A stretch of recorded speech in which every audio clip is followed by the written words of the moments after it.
Hello friends, welcome to my YouTube channel Manisha talks 123. ఇవాళ మన ఛానల్లో రెసిపీ వచ్చేసి నాటుకోడి పులుసు అండి. ఎంతో టేస్టీగా చేసేసుకోవచ్చు. Simple recipe. ముందుగా ఎలా చేస్తారో ప్రాసెస్ ఏంటో చూసేయండి. ముందుగా నేను 1.5 kg చికెన్ తీసుకుంటాను. 2 times వాష్ చేయాలి చికెన్ని. నేను సాల్ట్ వాటర్తో చికెన్ని వాష్ చేస్తాను.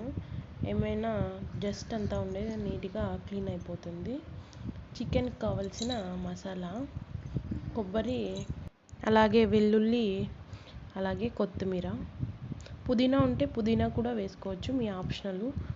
కొంచెం ఆయిల్ వేసుకోండి మసాలా అయిన తర్వాత. చూడండి, ఇలా మసాలా ప్రిపేర్ చేసుకున్న తర్వాత అలాగే ఒక 2 పెద్ద సైజు టమోటాస్ తీసుకోవాలి.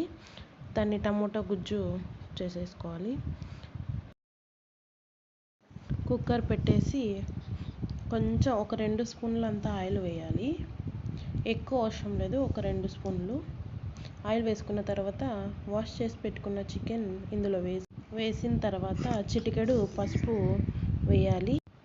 సాల్ట్ కూడా కూర సరిపడా వేసేస్తున్నా ఇప్పుడే. మళ్ళీ కొంచెం తక్కువ ఉందంటే వేసేసుకోవచ్చు. వేసుకున్న తర్వాత పసుపు సాల్ట్ ముక్కలకి పట్టేలాగా బాగా కలిపేయాలి. చూడండి, ఇలా పట్టిన తర్వాత ఒక 2 గ్లాసుల వాటర్ వేసేయాలి. చూడండి, ఇలా ఒక 2 గ్లాసులు వాటర్ వేసుకుంటే సరిపోతుంది. ఒక 4 విజిల్స్ రావాలి. చూడండి, ఇలా 4 విజిల్స్ వచ్చిన తర్వాత ఓపెన్ చేసి చూస్తే ఇలా ఉంటుంది. అలాగే కొంచెం ఆయిల్ వేయాలి. మనం ఇందాక వేసాం కదా ఆయిల్, అది ఒక 2 స్పూన్లు, మళ్ళీ ఇప్పుడు ఒక 3 స్పూన్లంతా ఆయిల్ వేసేసుకోవాలి. ఆయిల్ వేసుకున్న తర్వాత ఆయిల్ వేడెక్కిన తర్వాత ఆవాలు వేసేయాలి. ఆవాలు వేసుకున్న తర్వాత జీలకర్ర ఇందులో వేసేయాలి. జీలకర్ర వేసిన తర్వాత కరివేపాకు వేసేయాలి. కరివేపాకు వేసుకున్న తర్వాత ఆనియన్, ఒక చిన్న సైజ్ ఆనియన్ కట్ చేసుకొని ఇందులో వేసేసుకోవాలి.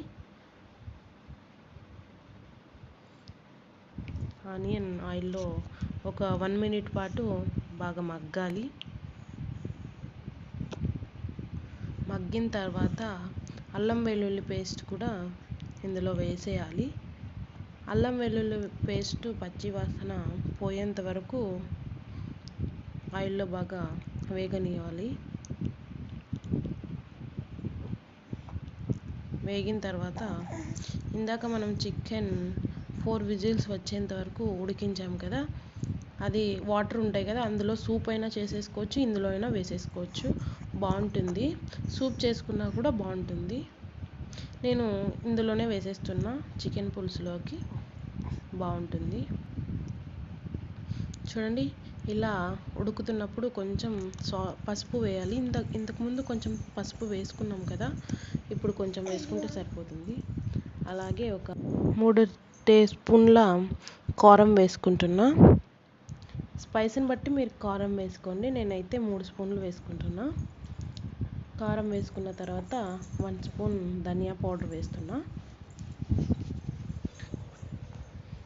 ధనియా పౌడర్ వేసుకున్న తర్వాత మిరియాల పౌడర్ వేస్తున్నా. ఇందాక రెడీ చేసి పెట్టుకున్న కూడా మసాలా కూడా వేసేస్తున్నా. చూడండి, ఇలా ఈ చికెన్ పులుసులోకి వాటర్ ఎక్కువ పడుతుందండి. వాటర్ ఉంటేనే, ఈ నాటుకోడి పులుసులో రసం ఎక్కువ తాగితేనే గొంతు జలుబు ఇలా ఉన్న నయం అవుతుంది. ఒకసారి వాటర్ ఎక్కువ వేసేసి చేసుకోండి, బాగుంటుంది. చూడండి, ఇలా వాటర్ వేసుకున్న తర్వాత ఇలా మగ్గుతున్నప్పుడు టమోటా ప్యూరీ వేసేసేయాలి. టమోటా ప్యూరీ వేసుకున్న తర్వాత ఒక 15 minutes పాటు ఉడికించాలి బాగా. ఇందాక 4 విజిల్స్ పెట్టాం కదా, అందులోనే సగం కుక్ అయి ఉంటుంది. ఒక 15 minutes తర్వాత ఉడికించిన తర్వాత ఆఫ్ చేయాలి. అంతేనండి, ఎంతో సింపుల్గా నాటు పులుసు రెడీ అయిపోతుంది. ఒకసారి మీ ఇంట్లో కూడా ట్రై చేయండి. ఎలా వచ్చిందో కామెంట్